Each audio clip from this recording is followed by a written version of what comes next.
Well, good morning. Furry Birdy Yoga Odyssey video log. Today's March 10th. I want to talk about expectations.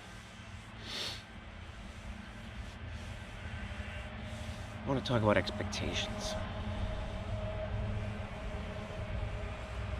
And how having expectations causes tension when those expectations are not met. And the more I think about this idea, the more I see it everywhere.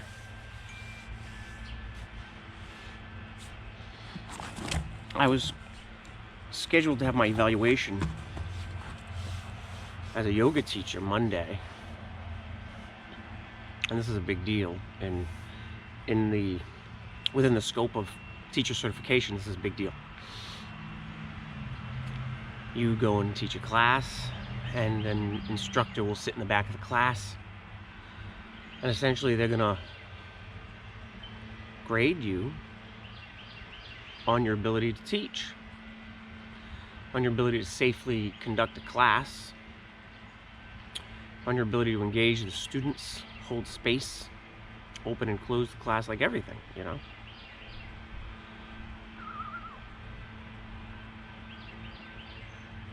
And I want to emphasize here bear with me, this is important. When you go through yoga teacher training, when you're around people who are affiliated in some way with yoga, you hear things like teach your truth a lot. And what does that mean? Well, it means different things to different people, but essentially it means be authentic. Be authentically who you are. Teach the postures that you know. Even though, as time goes on, you continuously learn new things about those postures, any one class could be considered a snapshot for what you know and convey as a teacher for that moment. I'm not trying to sound dramatic.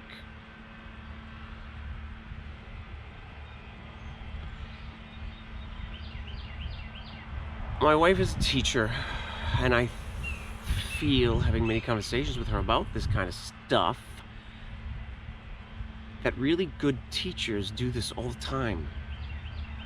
They don't just teach the material.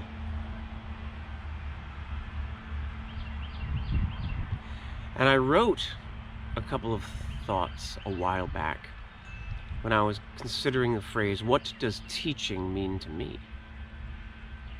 What does teaching yoga mean to me? And I thought to myself then, and I still do, that teaching is the ability to lend others your passion and your experiences on any given subject.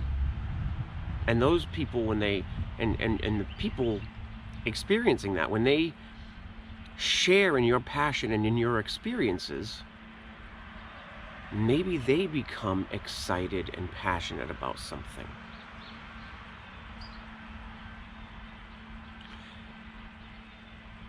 And you think about that for a minute. Think about the way we talk about good teachers. Think about the way we talk about good teachers.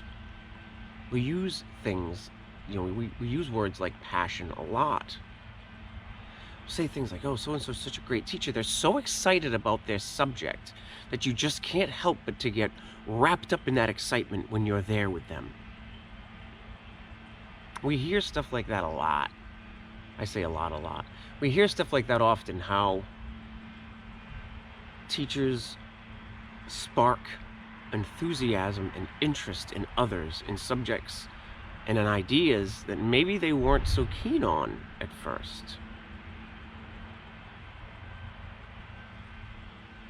Teach your truth means teach from who you are. Share a little bit of who you are and your experiences. Be who you are. Bring what you have. Do the best you can with what you've got. This is how I feel about teaching.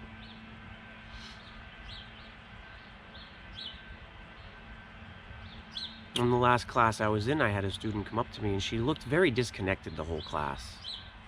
The whole class. Constantly sipping water, coming out of postures, doing alternative postures that I hadn't even mentioned.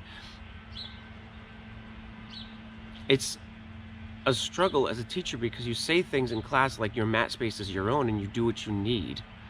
And then when you see a person doing that, it gets confusing because you wonder if you're cueing things wrong or if you're not helping them in any way and you want to reach out. At the end of the class, she came up and she said, "Could I speak to you for a moment?" And I said, "Sure." And she remarked upon a number of things that I mentioned during the class and how those things have changed her practice for the better.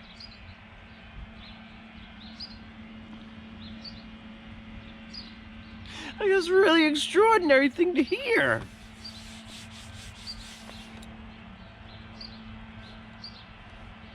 I might blush. You can't see it in this lighting. Like, that's a really extraordinary thing to hear. That she's found some things in what I had to say, in what I shared. She found some things that really worked for her, and her practice is going to be better now.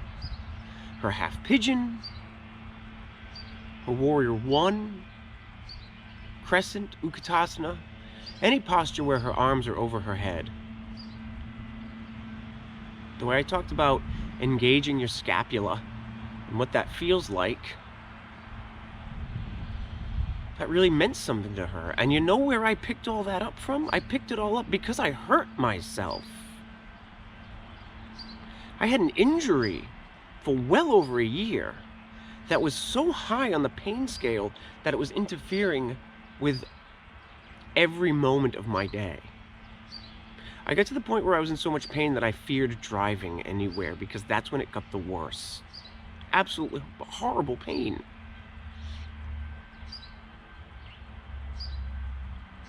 And I had to do a lot of self-assessment to come out of that. And there's other videos that talk about why. I saw a doctor, I saw a physical therapist. It's a long story. Maybe I'll tell it again next vlog. My point is, when I talk about certain movements, especially stuff that relates to the scapula, I'm sharing my truth, like right down to the bone. And when you open up something like that, it's vulnerability.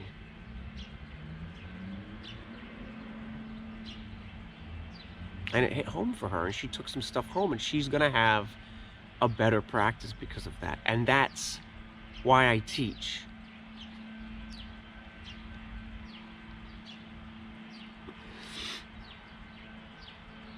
I don't even say this right now to toot my own horn. It may sound like I am.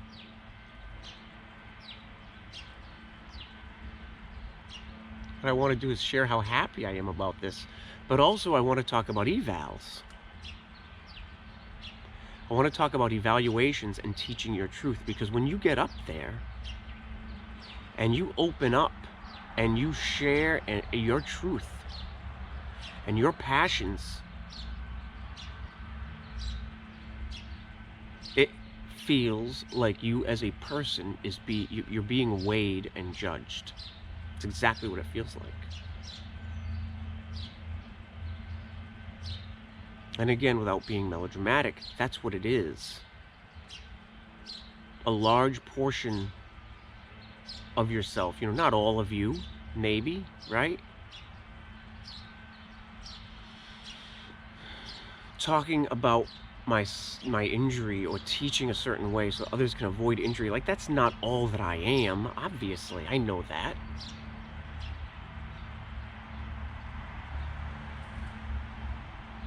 But it can feel like you're being weighed and judged, because you are being weighed and judged. And because we strive to teach our truth, we spend a lot of time in and off the studio, in the studio, on the mat, and off the mat, and out of the studio, looking around in here for what our truth is.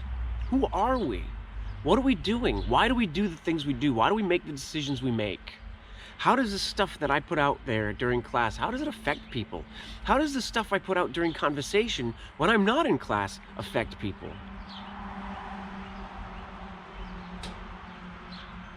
We strive to learn who we are. We strive to learn and understand that so that we can teach our yoga as authentically as possible. And the evaluation, whether you want to admit it or not, is a time when you're being weighed and judged. No, Jay, we're just trying to see if you can teach yoga. Authentic yoga is more than just me putting people in shapes. Anybody can do that. Anybody can read from a script that tells people to move their left foot here and their right foot here, and that's not what we do. It's not what a yoga teacher does. It's not what a good, authentic yoga teacher does. We share the reality of our existence and our passion. We share our truths, and we hope to connect with people out there on the mats. And we're being evaluated for that.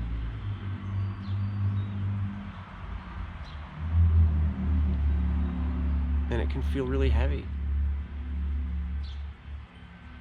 This video has gone on long enough, my friends. I will not talk about the other thing I was going to tell you about.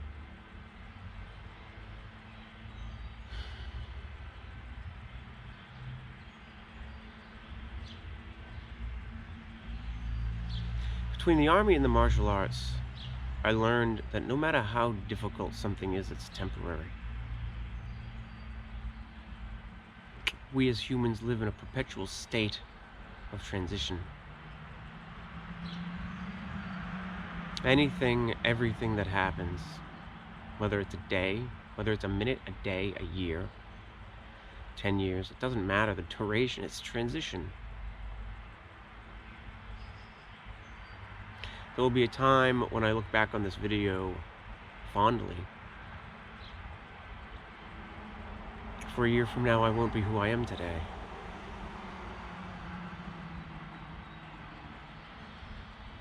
Every moment of every day is an opportunity to make a new decision, to follow a new path.